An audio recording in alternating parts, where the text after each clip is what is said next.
Alright, this is lesson 6.4, transformations of linear functions. So a couple definitions.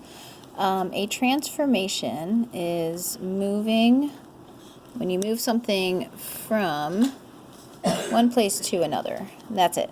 It's just like a slide or a flip, but it's not changing the shape of anything. So when we transform these linear functions, they're still going to be straight lines. They're still going to be linear, have a constant rate of change.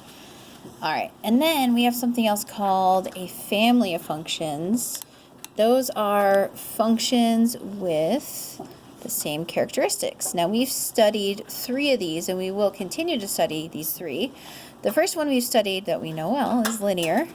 All of our functions in this family are straight lines, have a constant rate of change. The second one we study, coming up pretty soon, is quadratic functions. That is a family of functions. They make parabolas. And then the third one that we study are exponential functions. We saw all of those with the zombie growth when we made the CDC reports. So just a reminder. And then within our family of functions, we have what is called a parent function. Parent function is the most basic function in each family. So if we're talking linear, our most basic function is y equals x. You can't get much more basic than that. Your slope is 1, your y-intercept is 0. If it's quadratic, your parent function is y equals x squared. And if it's exponential, your parent function is y equals b to the x power. And we'll learn more about that in the next coming quarters. All right, so I gave you guys this blue foldable, and we're going to cut this apart and fill it in and put in our notes. So I know it says glue this section into your notebook with the graphs. Don't glue that section into your notebook. Turn it over. And the blank part that says glue this section into your notebook, that's the one that gets glued in. But what you're going to do is, along here, you can see I've already done this, I'm going to cut along the straight edge into the vertical line. And I'm going to do the same thing on the other side. And then turn it over, and you can fold down these 4 flaps. Now, these are the 4 types of transformations that we're going to be looking at in this lesson.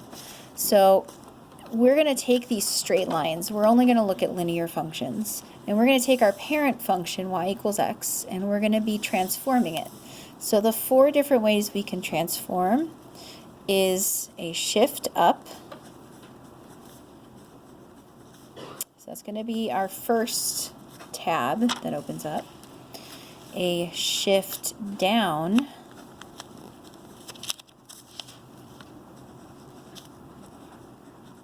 It's going to be our second tab. We are going to make our lines steeper.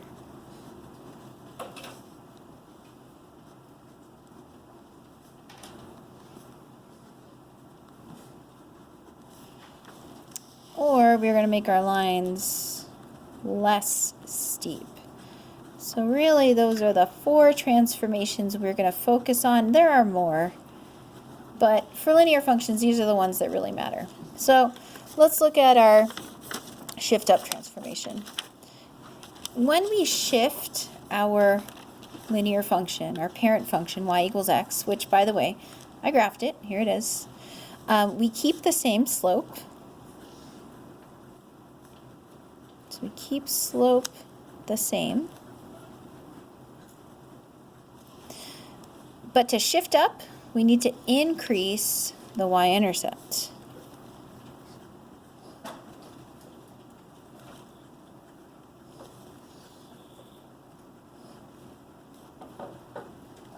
So right now, our y-intercept is 0. If I want to shift this parent function, y equals x, up, let's say I want to shift up 3 units.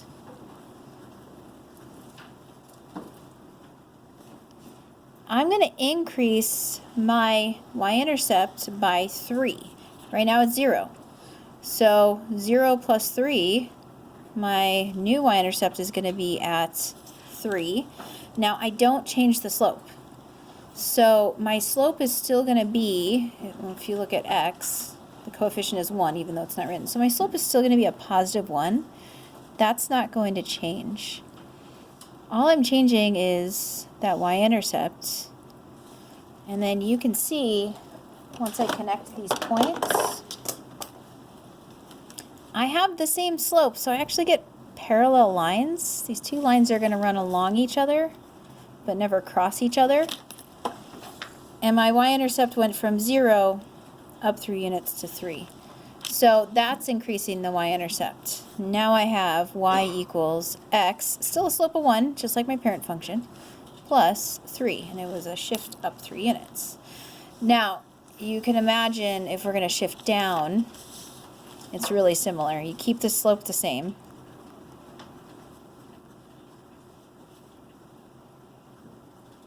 But instead of increasing the y-intercept, now you need to decrease the y-intercept.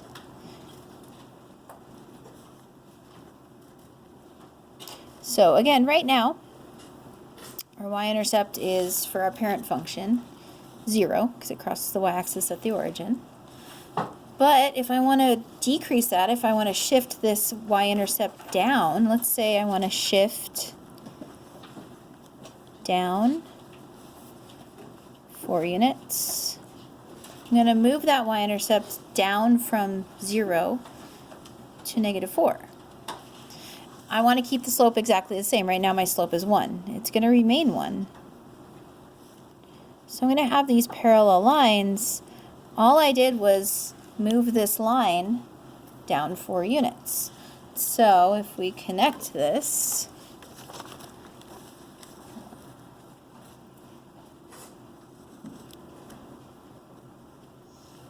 you can see how I've got the same slope, but my line just moved down, like all points on my line. You might notice, like this point moved down 4 units, this point moved down 4 units. That's what happens when they're parallel. All the points move down 4 units. So to shift up and down, don't change the slope, change your y-intercept. Increase your y-intercept to shift up, decrease your y-intercept to shift down. Now, if I want to make my line steeper, I'm actually going to keep the y-intercept the same. That's not going to change. That won't change my steepness.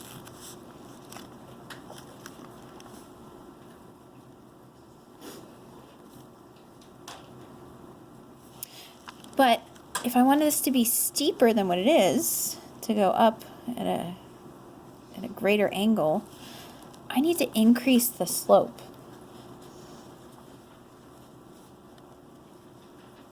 So right now my slope is 1. Now it'll say things like double the slope, or triple the slope, or make it 1.5 times the slope. So you need to take, like if we're going to double,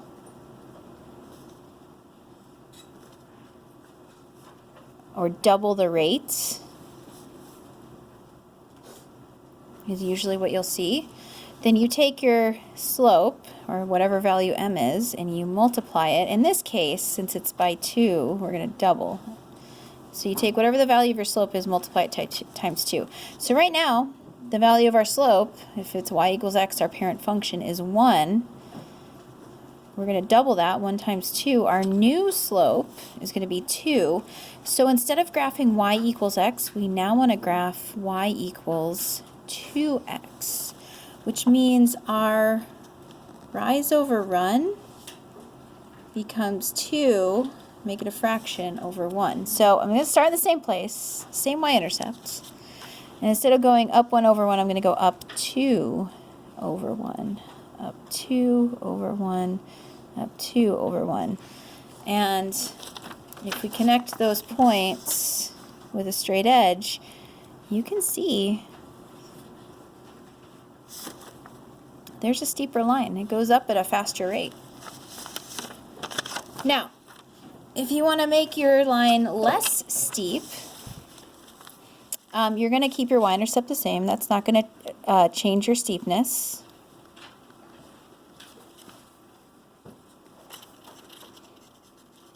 And you want to, instead of increasing your slope by multiplying by a number like 2 or 3 or 4, you want to multiply your slope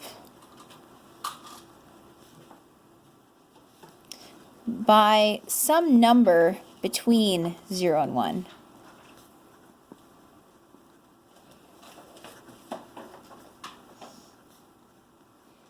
So we're talking fractions and decimals. Whoops, 0 and 1.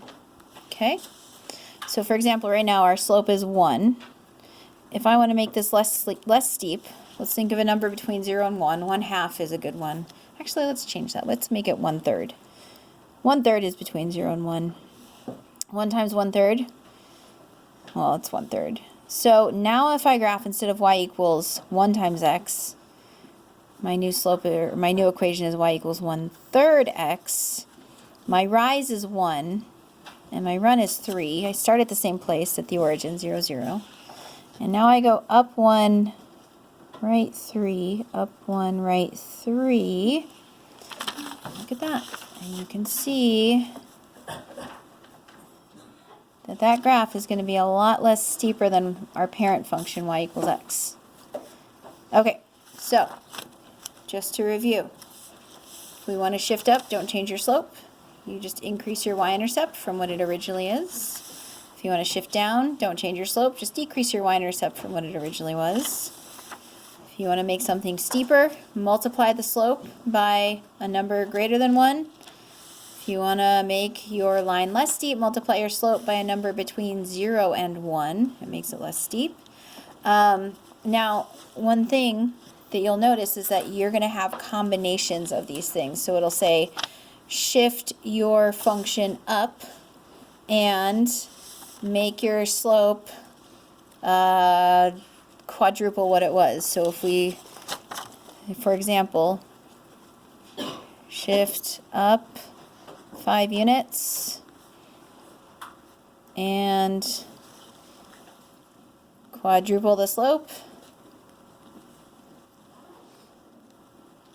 Now let's start with something that's not a parent function. Let's say we have y equals 2x plus 1. Not your parent function. It's not the most basic function you have. But I want to start with a shift up 5 units. Take your y-intercept, which is 1, add the 5 to it. So that would shift us to y equals 2x plus 6. And then quadruple your slope.